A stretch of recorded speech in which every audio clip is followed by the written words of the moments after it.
Dear students, अस्सलाम वालेकुम। कैसे हैं आप सब? I hope you will be fine, all of you. Boys, this is your maths lecture video and we will start from question number 4 of exercise 5.2 page 67। ठीक है, question 4 और 5 में इसका आपको एक्सप्लेन करूँगी। ठीक है, उसके बाद हम नेक्स्ट एक्सरसाइज पर जाएंगे। ठीक है, और बॉयज़ ये ज़रूरी है आपको बताना कि आप लोगों ने हमारे साथ साथ काम करना है अपनी क्लास वर्क नोटबुक्स पे, जिसकी चेकिंग जो है वो चल रही है। सो हर एक बच्चे का काम जहाँ तक मैं करवा दूँ वहाँ तक सबका जो है वो कंप्लीट हो जाए। ठीक है, सो क्वेश्चन नंबर 4 से मैं स्टार्ट ले रही हूँ। Okay boys, as you can see कि आपके पास क्वेश्चन नंबर 4 जो है वो इस वक्त आपको नज़र आ रहा है। और सबसे पहले हमने जो है according to the rules we have to solve the vinculum and the demand of the vinculum is 2.5 - 2। So ये हमारे पास 2.5 डेसिमल नंबर है and 2 is the whole number. So how you can change it into the decimal number. सबसे पहले आपने क्या करना है कि यू हैव टू राइट 2.5 और किसी भी नंबर को जब हम डेसिमल में चेंज करते हैं देन यू पुट पॉइंट और उसके बाद आपने ज़ीरो लगा देना है। ठीक है, 2 जो है वो यूनिट नंबर है। सो यूनिट के नीचे यूनिट, डेसिमल के नीचे डेसिमल, टेंथ्स के नीचे टेंथ्स। ठीक है, तो फिर हम इसको माइनस करने जा रहे हैं। 5 से 0 माइनस करेंगे 5 आएगा, पॉइंट के नीचे पॉइंट आएगा, 2 से 2 माइनस करेंगे 0 आएगा। So the answer of the vinculum is 0.5, जो कि आपको पिंक मार्कर से नज़र आ रहा है।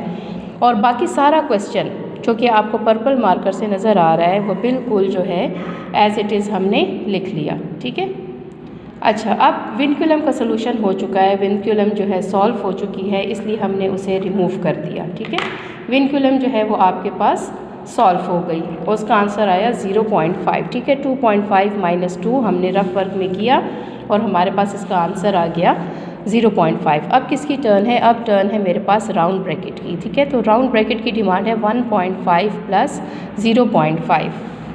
नाउ आपके पास आपको नज़र आ रहा है कि हम 1.5 + 0.5 हमने अरेंज करके लिखा और हमने इसको प्लस करना है। सो 5 + 5 10, 0 नीचे 1 कैरी हो जाएगा, डेसिमल की जगह हमने डेसिमल लगा दिया और 1 + 1 आपके पास 2 आ गया। सो the answer of the parenthesis और राउंड ब्रैकेट इज़ 2.0। ठीक है, क्या आंसर है? 2.0।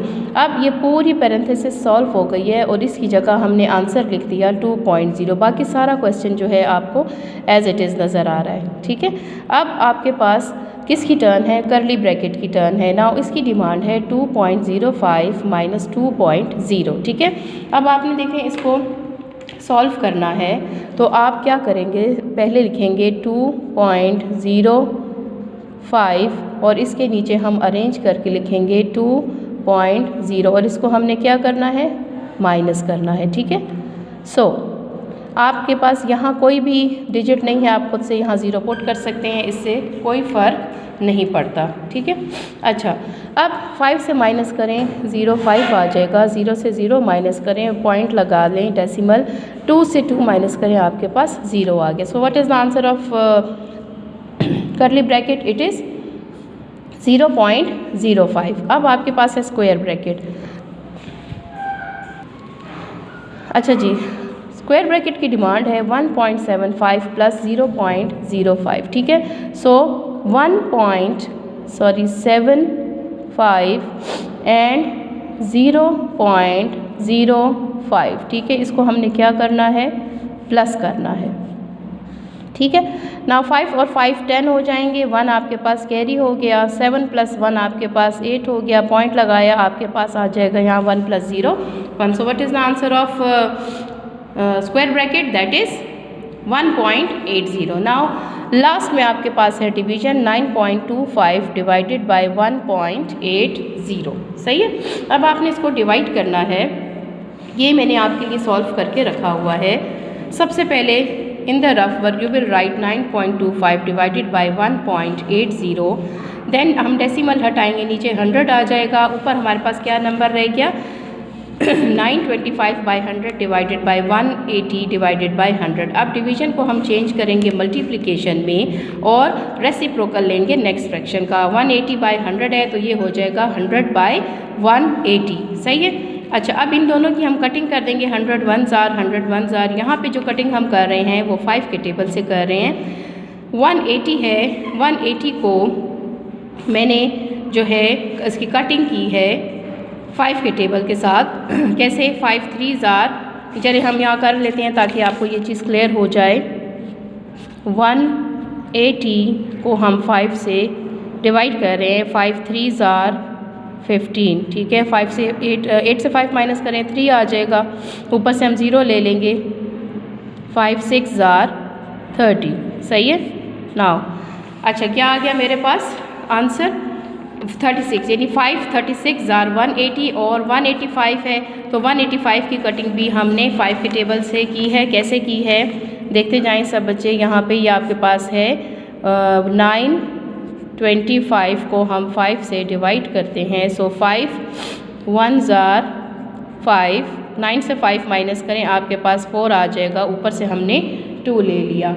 नाउ 5 8 जार 40, 2 से 0 माइनस करें आपके पास 2 आ गया। यहाँ पे 5 आ गया। सो 5 5 जार 25। कंप्लीट डिवाइड हो गया। 5 कितने जार? 925 5 185 जार। ठीक है, कटिंग हमने की तो 185 आ गया। फ्रैक्शन मेरे पास आई 185 बाई 36। अब इसको हम डिवाइड करते हैं 185 को 36 के साथ। 185 है, 36 का टेबल 5 तक हमने पढ़ा। मल्टीप्लाई भी आपके सामने है। 5 6 जार 30, 5 3 जार 15, 15 प्लस 3 180, यही सूटेबल नंबर है। सो 36 5 जार 180 आपके पास हो गया।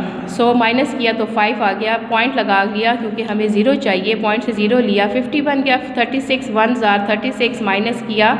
10 से 6 माइनस करें 4। यहाँ पर आपके पास जो है क्या रह गया? 4 रह गया। 4 से 3 माइनस करें 1। फिर पॉइंट से हर स्टेप में हम 0 ले सकते हैं। ये बन गया 140। तो 36 3 जार क्या होता है? 108, क्योंकि इसके बाद हमारे पास ग्रेटर आता है। सो 36 3 जार मैंने किया 108। अब इसको हम माइनस कर लेते हैं। सो ये आपके पास आ जाएगा। अच्छा जी, अब देखें 0 से 8 माइनस नहीं होता, हम 4 से बोरो लेंगे। यहाँ पर आपके पास 3 बच गया। ये 10, 10 से 8 माइनस करें आपके पास 2 आ जाएगा। यहाँ पे 3 रह गया। ठीक है, सो ये रिमाइंडर हो जाएगा। हमारा आंसर आ जाएगा 5.13। मीन्स के जब हमने डिवाइड किया 9.25 को 1.80 से तो हमारे पास आंसर आया 5.13। So this was question number 4।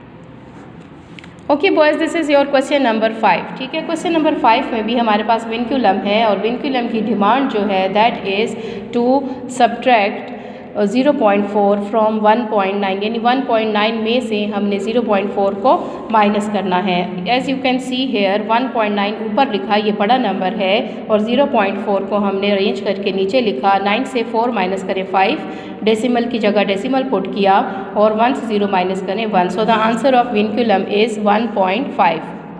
विनक्यूलम solve हो गई। ये सारी जो है हमारी ब्रैकेट सॉल्व हो गई, उसकी जगह हमने उसका आंसर लिखा, बाकी सारा क्वेश्चन एज इट इज़ उतार दिया। अच्छा, इसके बाद आपके पास नेक्स्ट जो टर्न है, अब टर्न हमारे पास है राउंड ब्रैकेट की। उसकी डिमांड है 2.5 प्लस 1.5। अब ये आप देख सकते हैं 2.5 और 1.5 को ऐड करें तो 5 प्लस 5 टाइम 0, नीचे 1 कैरी 2 3 एंड 4। ठीक है, तो 4.0 मेरे पास इसका आंसर आया। सो the answer of the round bracket is 4.0। बाकी सारा क्वेश्चन आप देख रहे हैं कि एज इट इज़ हमने लिखा हुआ है। अब किसकी बारी है? टर्न है अब मेरे पास करली ब्रैकेट की। ठीक है, करली ब्रैकेट की टर्न है, इसकी डिमांड है 1.17 plus 4.0। Now you can see that 1.17 plus 4.0 को अरेंज करके लिखा गया, फिर हमने प्लस करना है। यहाँ कुछ नहीं है, आप चाहें तो अपनी तरफ से 0 ऐड कर लें, ना करना चाहें तो भी ठीक है। 7 प्लस 0 7 होता है, 1 प्लस 0 1 होता है। डेसिमल की जगह हमने डेसिमल लगाया, 4 प्लस 1 हमारे पास 5 आ गया। सो द आंसर ऑफ द करली ब्रैकेट इज़ क्या आया है? 5.5। 5.17, ठीक है। सो करली ब्रैकेट की जगह हमने लिख दिया 5.17। अब किसकी टर्न है? Now there is a turn of square bracket, ठीक है। अब स्क्वायर ब्रैकेट की टर्न में हमारे पास है मल्टीप्लिकेशन, ठीक है। मल्टीप्लिकेशन में आपने क्या करना है दैट 5.17 है, इसके आगे लिख दिया 2dp बिकॉज 2 नंबर के बाद डेसिमल है, फिर 1.05 है, 2 नंबर के बाद पॉइंट है, डेसिमल है, तो आप यहाँ पे भी लिखेंगे 2dp। इसके बाद हम मल्टीप्लिकेशन स्टार्ट करेंगे। 5 7 जार 35, 5 नीचे 3 कैरी, 5 1 जार 5 प्लस 3 8 आपके पास आ गया, 5 5 जार 25, सही है। फर्स्ट नंबर के नीचे क्रॉस लग जाएगी। नाउ 0 ऊपर वाले तीनों नंबर के साथ मल्टीप्लाई होगा तो हमारे पास क्या आंसर आएगा? 0 ही आंसर आएगा। 0 7 जार 0, 8 के नीचे 0, 0 1 जार 0, 0 5 जार 0। सारे डिजिट्स आप देख रहे हैं कि तरतीब से मैंने लिखे हुए हैं। अब 0 की भी मल्टीप्लिकेशन होगी, अब हम डबल क्रॉस पुट करेंगे क्योंकि 2 डिजिट्स की मल्टीप्लिकेशन हो गई है। अब 1 की बारी है। सो 1 7 जार 7, 1 1 जार 1, 1 5 जार 5। मल्टीप्लिकेशन हमारी ख़त्म हो गई। अब हमने इसको ऐड करना है। 5 के नीचे क्रॉस है, 5 एज इट इज़ आएगा, 8 + 0 8 आएगा, 7 और 5 12 तो 1 कैरी हो जाएगा, 2 + 1 3, 3 + 1 4 4 आ गया। फिर हम जो है 5 पुट कर देंगे। इसके बाद हम डेसिमल लगाते हैं। किस तरह से कि जितने डेसिमल प्लेसेस हमने क्वेश्चन में लगाए थे ऊपर, उसमें हम ये इसको ऐड कर लेंगे। 2 + 2 आपके पास 4dp हो जाएगा और हम राइट साइड से काउंटिंग स्टार्ट करेंगे 1 2 3 4 और हमने यहाँ पे पॉइंट पुट कर दिया, ठीक है। सो मेरे पास जो इसका आंसर आया है स्क्वायर ब्रैकेट का ऑफ मल्टीप्लिकेशन दैट इज़ 5.4285, ठीक है। अब लास्ट मेरे पास है 2.9 माइनस 5.4285। बड़ा नंबर कौन सा है? 5 वाला है ना, क्योंकि 5 यूनिट है, यहाँ पे 2 यूनिट है, तो 5 बड़ा है तो सब्ट्रैक्शन में याद रखें हमेशा बड़ा नंबर ऊपर लिखा जाता है। और इस वक्त हमारे पास बड़े नंबर का साइन माइनस है। ये चीज़ आप लोग अलजेब्रा में सीख चुके हैं कि साइन हमेशा बड़े नंबर का आंसर में आता है, चाहे वो प्लस हो तो प्लस आता है, माइनस हो तो माइनस आता है। अब यहाँ देख लें सब बच्चे कि हमने साइन के साथ 5.4285 को ऊपर लिखा, माइनस साइन मैंने ऊपर लगाया। नीचे जहाँ पर 2.9 का कोई साइन नहीं है तो इसका मतलब है कि हमारे पास इसका साइन प्लस है, ठीक है। सो जो 2 मेरे पास है वो यूनिट है, फिर पॉइंट है, डेसिमल और उसके बाद टेंथेस है। बाकी जगहों पर मैंने खुद से 0 ऐड कर दिया। हमने जब हमारे पास ऑपोजिट साइन हो तो हम माइनस करते हैं, ठीक है, और साइन बड़े नंबर का लगता है। अब देखिए 5 से 0 माइनस करें 5 आएगा, 8 से 0 माइनस करें 8 आएगा, 2 से 0 माइनस करें 2 आएगा, 4 से 9 माइनस नहीं होता, 5 इसको बोरो देगा तो आपके पास ये चीज़ हो जाएगी 14, 14 से 9 माइनस करें 5 आएगा। अब यहाँ 4 रह गया, पॉइंट की जगह हमने पॉइंट लगा लिया, 4 से 2 माइनस करें आपके पास 2 आ। अच्छा, आप देख सकते हैं कि जब हमने 2.9 और 5.4285 को सब्ट्रैक्ट किया तो मेरे पास आंसर आया माइनस ना लगाया तो पूरा आंसर गलत हो जाएगा, -2.5285। सो इसके साथ ही हमारी 5.2 जो है वो फिनिश हो जाती है। चलें जी बॉयज़, हमारे पास 4 और 5 क्वेश्चन भी डन हो चुका है। सो ये पूरी एक्सरसाइज आपकी कॉपी में डन हो जाए along with all the rough work. Now we will start exercise 5.3। अच्छा जी, आप जैसे देख सकते हैं एक्सरसाइज 5.3 इज़ ऑन पेज 69। सबसे पहले तो आप जो है 2 लाइन्स में एक्सरसाइज का नेम और पेज नंबर लिखेंगे। Then question number 1 word problem हम स्टार्ट कर रहे हैं और इसको हम सॉल्व करेंगे, इसका सलूशन करेंगे। As you can C boys, सबसे पहले आपने इसी तरह खूबसूरत तरीके से अपनी एक्सरसाइज और पेज नंबर 2 लाइन्स में लिखनी है जैसे कि आप क्लास में लिखते थे, और ताकि ये विजिबल हो, हाईलाइटेड हो। Exercise 5.3 page 69। इसके बाद आप हेडिंग दे दें वर्ड प्रॉब्लम 1, ठीक है, कि हमने वर्ड प्रॉब्लम 1 जो है वो स्टार्ट कर दिया। अच्छा, अब देखें सबसे पहले हमें ये समझना है वर्ड प्रॉब्लम में कि इसमें कौन सा ऑपरेशन अप्लाई होगा, ठीक है। वो हम जब तक इस वर्ड प्रॉब्लम को अच्छे तरीके से समझ नहीं लेंगे हमें समझ इसकी नहीं आएगी कि कौन सा ऑपरेशन इसमें अप्लाई होता है। कहते हैं a shopkeeper sold 5 whole 1/2 kg sugar, ठीक है। एक शॉपकीपर है जिसने के सेल की है शुगर कितनी, 5 होल 1/2, ठीक है। फिर 4 होल 1/4 kg मेज़ उसने सेल की है, और 10 होल 3/4 kg फ्लोर आटा, जो आम हमारे पास गंदम का आटा होता है, वो उसने सेल किया टू 3 कस्टमर्स। 3 मुख्तलिफ कस्टमर्स को या लोगों को उसने ये 3 चीज़ें सेल की। क्वेश्चन हमसे क्या कर रहे हैं, how much did he sell in all, उसने सारी चीज़ें कितनी फ़रोख्त की। ठीक है, टोटल हमसे पूछ रहे हैं कि उसने कितना जो है वो सेलिंग की है। ना सबसे पहले सोल्यूशन की हेडिंग हम देंगे। ठीक है, उसके बाद आप लिखेंगे sugar sold is equal to 5 whole 1/2 kg। ठीक है, स्टेटमेंट सब पे अब हम आ गए हैं। मेज़ उसने कितना सोल्ड किया था, 4 whole 1/4 kg and flour sold equal to 10 whole 3/4 kg। ठीक है, ये हमारे पास पहले 3 स्टेटमेंट्स हो गए। ओके, अब आप देखें टोटल ही सेल। नेक्स्ट हमारा टोटल ही सेल भी ठीक है, आप लिख सकते हैं ही सेल इन ऑल। आप एज इट इज़ बुक के जो वर्ड्स हैं, क्वेश्चन के जो वर्ड्स हैं वो भी लिख सकते हैं। ही सेल इन ऑल भी ठीक है, टोटल ही सेल भी ठीक है। Is equal to 5 whole 1/2 kg plus, ठीक है, 4 होल 1/4 kg और तीसरी क्वांटिटी हमारे पास है 10 होल 3/4 kg। इनको हमने प्लस की फॉर्म में लिख लिया। अब जैसे कि आपको ये नज़र आ रहा है कि ये तीनों हमारे पास मिक्स्ड नंबर्स हैं। ठीक है, मिक्स्ड नंबर्स हैं, so first we have to convert them into improper. ठीक है, कैसे, जैसे कि आपको साइंस नज़र आ रहे हैं, 2 5 10, 10 + 1 11, 11/2 kg। सही, तो पहला हमारे पास इम्प्रॉपर फ्रैक्शन आ जाएगा 11/2 kg। दूसरा आपके पास है 4 4 16 + 1 17, 17/4 kg। सेकेंड फ्रैक्शन हमारी हो जाएगी इम्प्रॉपर।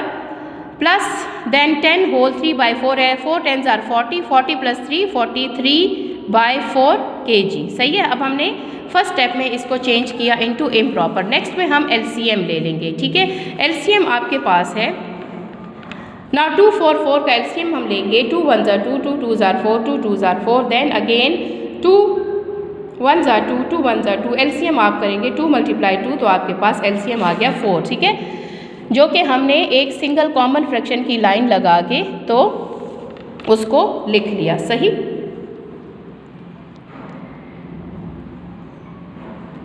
ओके। नाउ अब हमने क्या करना है कि 2 हमारे पास कितने जार 4 होता है, 2 2s are 4, और इस 2 को हम इस 11 के साथ क्या करेंगे, मल्टीप्लाई। ठीक है, सो 2 × 11 kg प्लस 4 1s are 4, ये 117 से मल्टीप्लाई होगा kg, प्लस 4 1s are 4, ये 143 से मल्टीप्लाई होगा। ठीक हो गया, तो आपके पास ये अब एक स्टेप का इजाफा हुआ ताकि आपको अच्छे तरीके से ये चीज़ समझ आती जाए। नेक्स्ट आपके पास जो है, आप देखें 2 11s are 22 kg, 117s are plus 17 kg, plus का साइन अपनी जगह पे, 143s are 43 kg। ठीक हो गया, तो बाय 4 जो कि LCM था। अब हम इन तीनों क्वांटिटीज़ को ऐड करेंगे। ऐड करने के बाद मेरे पास जो है देखें 22 प्लस 17 प्लस 43 हमने प्लस किया तो 82 आ गया। 7 8 9 10 11 12, देन 2 3 4 4 + 4 8, 82 आ गया। अब 82 kg बाय 4। अब इसकी कटिंग भी होती है 2 के टेबल से, 2 2s are 4, then 2 4s are 8 and 2 1s are 2, तो हमारे पास जो फ्रैक्शन रह गई वो है 41/2 kg। अब ये इम्प्रॉपर है, इसको हमने डिवाइड करना है और डिवाइड करके हम इसको आंसर में लिखेंगे ना। कैसे डिवीजन होगी, 41 है और 2 है, 2 2s are 4, 1 जो है मैंने उतारा। अब ये 1 रिमाइंडर नहीं है, 1 रिमाइंडर इसलिए नहीं है क्योंकि ये हमने क्वेश्चन से उतारा, इसको आपने डिवाइड करना है। और 2 ये छोटा है 2 से, ठीक है, 2 1s are 2 हम नहीं कर सकते, हम करेंगे 2 0s are 0, 1 से 0 माइनस करेंगे 1। अब ये जो 1 है ये मेरे पास बच गया है, ये रिमाइंडर है। ठीक है, सो जो होल नंबर है, जो क्वोशंट है वो होल नंबर हो गया 20 whole 1/2 kg। So this is my answer. Okay जी boys, as you can see now we will, हमारा जो वर्ड प्रॉब्लम 1 है वो कंप्लीट हो गया, उसका आंसर हमारे पास आ चुका है। अब हम स्टार्ट करने जा रहे हैं वर्ड प्रॉब्लम 2। ठीक है, वर्ड प्रॉब्लम 2 में हमारे पास क्या है कि a room is 5 whole 1/2 metre long. एक रूम है जिसकी लेंथ, लंबाई कितनी है, 5 whole 1/2 metre and 3 whole 1/4 metre wide, और उसकी चौड़ाई कितनी है, विड्थ कितनी है, 3 whole 1/4 metre. How much square metre carpet is required for its floor. ठीक है, कहते हैं देखिए बॉयज़, हम सब जो है अपने घरों में अपने रूम्स के लिए कारपेट्स लेते हैं और आप लोग अक्सर गए होंगे तो कभी भी आप बग़ैर मैयर किए अपने रूम को कारपेट नहीं उसके लिए ले सकते। ठीक है, या आप अगर शॉपकीपर से कहते हैं कि हमें कारपेट दे दें तो वो आपसे पूछेगा कि आपको कितना रिक्वायर्ड है, तो वो आप तभी उसको बता सकेंगे जब आपने उसको मैयर किया होगा। ठीक है, अब देखें बॉयज़, हमारे पास ओके बॉयज़, यहाँ पर मैं आपको थोड़ा सा प्रीवियस नॉलेज जो क्लास 5 पे आप लोग पढ़ चुके हैं, ये कौन सी शेप है जी, सबको पता है, दिस इज़ स्क्वायर। ये कौन सी शेप है? स्क्वायर। और आप सबको पता है कि स्क्वायर में हमारे पास ऑल साइड्स जो हैं वो इक्वल होती हैं, यानी अगर एक साइड हमारे पास 4 सेंटीमीटर है तो सारी साइड्स हमारे पास 4 सेंटीमीटर होती हैं। और हमेशा जब आपको स्क्वायर की लेंथ दी जाती है, मेजरमेंट दी जाती है, तो आपको सिर्फ लेंथ दी जाती है। ठीक है, क्यों? क्योंकि अगर एक ही मेजरमेंट है जो चारों साइडों पर है तो आपको सिर्फ लेंथ L दिया जाता है कि अब आप इसको मेजर करें। और जब ये हमारे पास कौन सी शेप है? This is called rectangle. ठीक है, इसे हम कहते हैं रेक्टेंगल। नाउ अब ये आप देख सकते हैं कि ये इसकी लंबी साइड है, ये आप इसको कह सकते हैं कि दिस इज़ L, लेंथ। ठीक है, ये लेंथ है, ये लंबाई है। और ये छोटी साइड है, इसको हम कह सकते हैं कि ये हमारे पास विड्थ है या ब्रेथ, दोनों एक ही चीज़ है। ठीक है, तो आपके पास जहाँ पर भी लेंथ और विड्थ की बात आएगी तो वो शेप कौन सी होगी? वो रेक्टेंगल होगी। क्यों? क्योंकि देखें स्क्वायर में और बाकी किसी भी शेप में आपके पास लेंथ और विड्थ जो है वो नहीं होती है, आपको गिवन होगी। जहाँ पर भी लेंथ और विड्थ की बात आ गई, मेजरमेंट अगर हमें गिवन है तो लेंथ की और विड्थ की मेजरमेंट गिवन हो तो आप समझ जाएं कि किस शेप की बात हो रही है, रेक्टेंगल की बात हो रही है। इट मीन्स कि इस वक्त हमारा जो रूम है उसकी जो शेप है वो किस तरह की है? वो रेक्टेंगल शेप की है, क्योंकि इसमें हमें लेंथ दी हुई है और विड्थ दी हुई है। तो फ़ौरन मुझे पता चल गया कि यहाँ पर शेप कैसी है, ये हमारे पास रेक्टेंगल है। ठीक है, ओके बॉयज़, सबसे पहले आप सोल्यूशन की हेडिंग दे देंगे। हमारे पास लेंथ ऑफ रूम कितनी है? इट इज़ 5 होल 1/2 मीटर, वो हमने स्टेटमेंट में लिख लिया। ठीक है, दूसरे मेरे पास क्या चीज़ गिवन है? Width of the room is equal to 3 whole 1/4 metre. हमसे पूछा है कि कितना कारपेट जो है फ्लोर के लिए चाहिए होगा अगर लेंथ हमारे पास इतनी हो और विड्थ हमारे पास इतनी हो। ठीक है, जैसे कि मैंने आपको बता दिया कि इस वक्त हमारा ये जो रूम है ये किस शेप में है? ये हमारे पास है रेक्टेंगल शेप में। मैं दोबारा से आपको इसी शेप पर लेकर जाऊंगी। देखिए बेटे, एरिया जो है, फ्लोर जो है वो कहाँ पर होता है? वो वॉल्स पर तो नहीं होता ना, वो फ्लोर पर आपके पास जो है एरिया आपको मिलेगा। मीन्स के ये जितना अंदर का पोर्शन है दिस इज़ कॉल्ड एरिया। यहाँ ये फ्लोर है, ये फर्श है। ठीक है, जैसे आपकी क्लास या आपके रूम का जो फर्श है वो सारा किसको कवर करता है? एरिया को कवर करता है। और ये जो हमारे पास आउटलाइन आपको नज़र आ रही है this is called the perimeter. इसे हम पेरीमीटर कहते हैं या बाउंड्री भी हम कहते हैं। ठीक है, लेकिन इस वक्त हमारा जो कंसर्न है वो एरिया के साथ है। ये जितना आपको इस पेरीमीटर के अंदर का जितना हिस्सा है दैट इज़ कॉल्ड एरिया। अब इस एरिया के ऊपर हमने कारपेट बिछाना है। ठीक है, तो इसका मतलब है कि जितना हमें कारपेट रिक्वायर्ड है वो किसके इक्वल है? वो एरिया ऑफ फ्लोर के इक्वल है। जितना फ्लोर का एरिया होगा उतना हमें कारपेट चाहिए होगा। इस बात की समझ आई? ठीक है, तो आपने लिखा इन दो स्टेटमेंट्स के बाद आप लिखेंगे carpet required is equal to area of floor. क्या आप लिखेंगे? Carpet required is equal to area of floor. ये बात क्लियर है कि हमें जितना कारपेट चाहिए वो किसके इक्वल है? वो है इक्वल एरिया ऑफ फ्लोर के। जितना फर्श का एरिया है उतना हमें कारपेट चाहिए।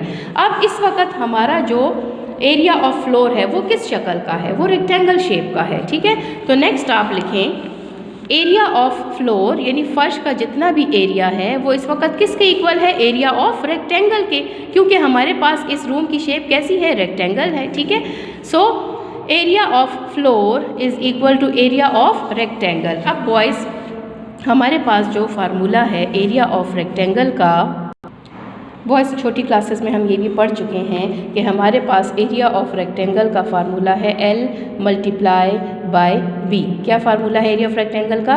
Length multiply by breadth. ये मैंने आपको स्टार्ट में बता दिया कि W और ब्रेथ एक ही चीज़ है, तो आप बेशक फार्मूले में L मल्टीप्लाई बाय W लिख दें, इट्स ओके, कोई मसला नहीं है, ठीक है। सो हमें पता होना चाहिए कि what is the formula for finding the area of rectangle. इस वक्त हमारा जो रूम है वो रेक्टेंगल शेप का है, और हमें अगर एरिया ऑफ फ्लोर चाहिए, कारपेट रिक्वायर्ड चाहिए, तो हमें एरिया ऑफ रेक्टेंगल की मदद से उसका पता चल सकता है, ठीक है। तो नेक्स्ट आपका जो स्टेप था that is area of floor is equal to area of rectangle, and area of rectangle किसके इक्वल है, लेंथ मल्टीप्लाई बाय ब्रेथ, ठीक है, लेंथ मल्टीप्लाई बाय ब्रेथ। अब लेंथ कितनी गिवन है मेरे पास, लेंथ मेरे पास है 5 होल 1/2 मीटर, और विड्थ मेरे पास कितनी है 3 होल 1/4, और देखिए मल्टीप्लाई का साइन आ गया, ठीक है। अब ये मेरे पास मिक्स नंबर्स हैं, फ्रैक्शंस हैं, और सेंटर में मल्टीप्लाई है, तो हम पहले इस मिक्स्ड फ्रैक्शंस को कन्वर्ट करेंगे इनटू इम्प्रॉपर। कैसे, 2 5 10, 10 + 1 11/2, ठीक है। इसको आप लिख लेंगे 11/2 मीटर मल्टीप्लाई 3 4 12, 12 + 1 13/4 मीटर, ठीक है। अच्छा, अब देखिए 11/2 मल्टीप्लाई हो रहा है 13/4 से, फिर मैं मीटर की तरफ आती हूँ क्योंकि मीटर भी मीटर से मल्टीप्लाई हो रहा है, ठीक है। अच्छा, अब कटिंग जब हमारे पास होती है मल्टीप्लाई फॉर्म में फ्रैक्शंस के दरमियान में, तो हम कटिंग करते हैं, लेकिन इस वक्त कटिंग पॉसिबल नहीं है, तो हम क्या करेंगे, 11 को 13 से मल्टीप्लाई करेंगे और 2 को 4 से मल्टीप्लाई करेंगे। कैसे करेंगे, सबसे पहले वी हैव टू, देखिए अब 11 और 13 जो है वो डायरेक्टली मल्टीप्लाई नहीं हो सकते, सो 11 और 13 को हम 3 1 3, 3 1 3, 1 1 1, 1 1 1, ये आपके पास 3 आ गया, 3 + 1 4 आ गया, ये आपके पास आ गया 143, यानी 11 मल्टीप्लाई बाय 3 आपके पास क्या आ गया 143। सो आपने यहाँ पे लिख लिया 143/2 4 8, ये तो आसान है। अब मीटर के साथ क्या करना है, देखें बॉयज़, अगर आपको याद हो कि अलजेब्रा में वैल्यू पुटिंग की जो एक्सरसाइज थी, for example a multiply a किसके इक्वल है, जी बिल्कुल a², ये स्क्वायर कहाँ से आया है, a की पावर 1 है, यहाँ पे भी a की पावर 1 है, ठीक है।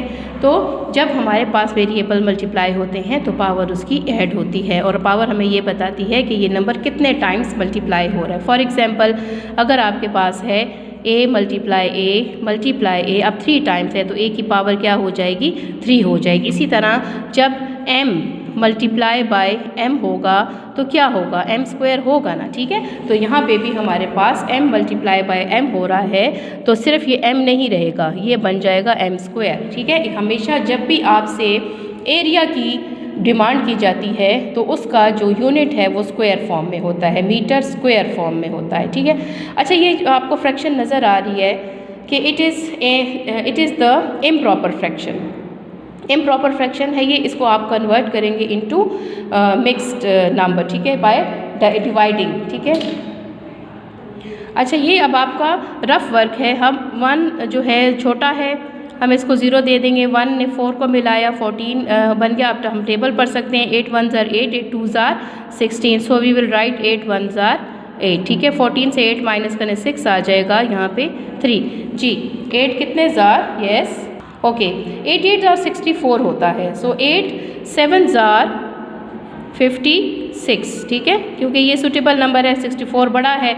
नाउ ये बोरो हम इसको दे देंगे, 13 से 6 माइनस करें 7, 5 से 5 माइनस करें 0, तो आपके पास इसका जो आंसर है वो आप मिक्स नंबर में लिखेंगे अलॉन्ग विद द यूनिट। कैसे, now it is 17 whole 7/8 metre square, सही है, इसका हमारे पास ये आंसर आ जाएगा। Clear, okay boys, as you can see कि हमसे जो क्वेश्चन किया था कि how much square metre carpet is required for its floor, यानी उस रूम के लिए जितना कारपेट चाहिए था, तो वो हमारे पास उसका आंसर क्या आया, it is 17 whole 7/8 metre square, यानी इतना आपका एरिया है, इतना फ्लोर है और इतना ही कारपेट आपको चाहिए, यानी carpet required is equal to area of floor, area of floor is equal to इस वक्त एरिया ऑफ रेक्टेंगल है, तो एक कारपेट रिक्वायर्ड मेरे पास आंसर आ गया 17 होल 7/8।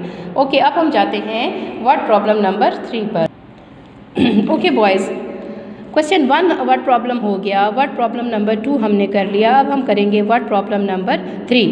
वर्ड प्रॉब्लम नंबर 3 में हमसे कह रहे हैं Nasir total income is ₹10,000। Nasir की टोटल इनकम जो है इट इज़ ₹10,000। ठीक है, 10,000 वो मंथली जो है उसकी इनकम है। ही पेड 1/10 ऑफ हिज इनकम, यानी इतने 10,000 में से 10,000 में से वो पे करता है 1/10 पोर्शन। अब कितना होता है ये तो हमें नहीं पता। एज हाउस रेंट, रेंट कहते हैं किराए को, यानी घर के किराए के लिए वो देता है 10,000 में से 1/10 पोर्शन 10,000 में से। And 1/4 of the remaining on other necessities, और 1/4 10,000 में से देता है बाकी ज़रूरियात के लिए। रिमेनिंग का मतलब है जितना किराया दे देता है उसके बाद जितना बच जाता है उसके पास पैसे, उसमें से दूसरी ज़रूरियात के लिए वो पैसे देता है 1/4। अब हमें क्या पता कि 1/4 कितना है, ये हमने मालूम करना है। क्वेश्चन हमसे ये कहते हैं what amount has been left with him. आपसे कहते हैं कि जब वो रेंट दे देता है 1/10 पोर्शन 10,000 में से, और रेंट देने के बाद जितने पैसे बचते हैं जो रिमेनिंग उसके पास आता है उसमें से अदर नेसेसिटीज़ के लिए जो और दूसरी ज़रूरियात होती हैं घर में, तो उसके लिए वो देता है 1/4। ये सब पे करने के बाद उसके पास कितना अमाउंट रह गया है। अच्छा जी, क्वेश्चन आपने लिखा, वर्ड प्रॉब्लम 3 की हेडिंग आप दे देंगे जैसे आपको नज़र आ रहा है। खूबसूरत तरीके से आपने वर्ड प्रॉब्लम लिखा, सोल्यूशन की हेडिंग दी। अब इसके बाद आप लिखेंगे total income is equal to ₹10,000। देखिए 10,000 उसकी टोटल इनकम है। अब पेड फॉर हाउस रेंट, कितना वो हाउस रेंट दे रहा है 1/10, कितने में से ऑफ ₹10,000, यानी किस में से वो 1/10 दे रहा है, जो उसकी इनकम है टोटल। ठीक है, 1/10 में दे रहा है 10,000 में से। ठीक है, अब 1/10 जो है वो आपने लिखा मल्टीप्लाई, कहाँ से आया, ऑफ की जगह मल्टीप्लाई आया, ₹10,000 हमने लिखा। ये चीज़ सबको पता है कि अगर डिनोमिनेटर में यूनिट नंबर 0 है और न्यूमरेटर में भी यूनिट नंबर 0 है तो आप उसको डायरेक्टली कैंसिल कर सकते हैं। अब देखिए मेरे पास जब 10 10,000 में से कम हो गया तो कितने रह गया 1,000। इसका मतलब है कि हाउस रेंट वो कितना दे रहा है 1/10, कितना है 10,000 में से 1,000 है। ठीक है, सो उसने 1,000 जो है 1/10 जो पार्ट होता है 10,000 में, दैट इज़ ₹1,000, और वो पे कर रहा है फॉर द हाउस रेंट। ठीक है, तो हाउस रेंट वो इतना दे रहा है। अब हमने लिखना है कि नेक्स्ट पोर्शन है amount left after paying house rent. जब उसने हाउस रेंट दे दिया तो उसके पास कितने बच गए पैसे, रिमेनिंग अमाउंट जिसका हमसे कहा गया है कि जितने बच गए, कितने अब बच गए, जब उसने किराया दे दिया ₹10,000 में से हम क्या माइनस कर देंगे ₹1,000। ये क्या है, ये किराया वो दे रहा है, घर का किराया, हाउस रेंट दे रहा है। ठीक है, सो ₹10,000 माइनस ₹1,000, उसके पास बच गया ₹9,000। अब ये रिमेनिंग अमाउंट है, इसमें से वो जो है 1/4 देता है अदर नेसेसिटीज़ के लिए। सही है। अच्छा जी, अब देखिए अदर नेसेसिटीज़ के लिए वो पे कर रहा था 1/4, कितने में से 9,000 में से। ये रिमेनिंग पोर्शन है, 10,000 में से तो वो किराया दे रहा था 1/10 पार्ट, और कहते हैं जो रिमेनिंग जो उसके पास पैसे बच गए 9,000 जो रिमेनिंग का अमाउंट है उसमें से वो देता है 1/4 फॉर द अदर नेसेसिटीज़। आप बिल्कुल उसी तरह हम इसको भी सॉल्व करेंगे। 1/4 हमने लिखा, ऑफ की जगह मल्टीप्लाई आया ₹9,000। अब देखिए 4 और 9,000 की कटिंग होती है, इसको आप देख लें कि हमारे पास है 9,000 और 4 के साथ हम इसकी कटिंग करते हैं। 4 1s are 4, माइनस करें 5 आ जाएगा, ऊपर से हमने 0 लिया, देन 4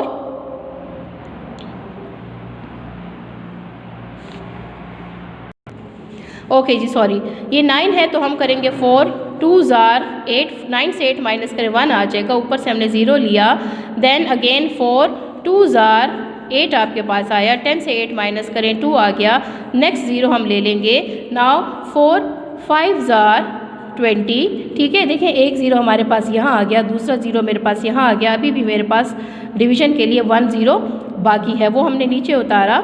नाउ 4 0s are 0। ठीक है, फुल डिवीज़न हो गई, तो क्या आंसर आया 4 कितने जार 4 2 2 5 0 जार 9,000 होता है। तो जब हमने कटिंग की तो हमारे पास आया ₹2250। इसका मतलब है कि 1/4 9,000 में से कितना होता है, इट इज़ ₹2250, यानी वो 2,250 रुपये देता है फॉर द अदर नेसेसिटीज़। ठीक है, after paying for other necessities, जब वो अदर नेसेसिटीज़ के लिए भी पे कर देता है तो उसके पास कितने पैसे बच जाते हैं, ₹9,000 में से हम माइनस कर देते हैं ₹2250।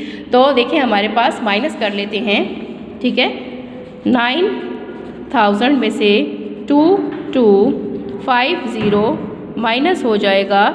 अच्छा, 0 से 0 माइनस करेंगे, 0 आ जाएगा। अब यहाँ पर देखें बॉयज़, हमारे पास जो है क्या बच गया, हम बोरो देंगे, आगे हमें बोरो की ज़रूरत है। यहाँ पे बच गया 8, ये 10 इसको बोरो देगा 9, यहाँ पे आपके पास 9 आ गया। 9 से 0 से तो 0 माइनस होता है, ठीक है, सॉरी, तो ये आपके पास हो जाएगा 10। सो 10 से 5 माइनस करें, आपके पास 5 आ जाएगा। 9 से 2 माइनस करें तो हमारे पास 7 आएगा। 8 से 2 माइनस करें तो हमारे पास 6 आ जाएगा। सो द आंसर इज़ 6,750। लिहाजा उसके पास अदर नेसेसिटीज़ को पे करने के बाद कितने पैसे बच गए हैं, ₹6,750। ठीक है, तो ये हमारा था word problem number 2। Boys, that's all from today's lecture. अल्लाह हाफिज़।